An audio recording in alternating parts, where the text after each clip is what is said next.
పత్రి మహారాజ్కి స్వర్ణమాల మేడంకి పాదాలకు నమస్కరిస్తూ ఈ ఈ ఈ జీవితంలో తల్లి జన్మనిస్తే మళ్ళీ ఈ ధ్యానం అనే దానిలో మేము పునర్జన్మ పొందటం జరిగింది.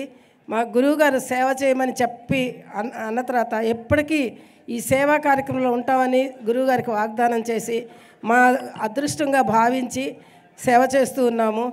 మరి ఈ జానమహా చక్రాలు కానీ యాగాలు కానీ ఇవన్నీ కూడా ఎన్నో మరి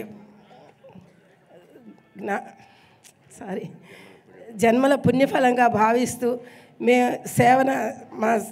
మా సేవల్లో ఏమన్నా పొరపాట్లు జరిగితే క్షమించమని వేడుకుంటూ మీ అందరూ కూడా జానమహా చక్రానికి జానమహా యాగానికి రావాలని అన్నదాత సుఖీభవ అనే కార్యక్రమానికి మరి మీరందరూ సహాయ సహకారాలు అందించాలని ఒకసారి గురువుగారు చెప్పారు. అన్నిటికంటే ముఖ్యమైనది సేవ అని.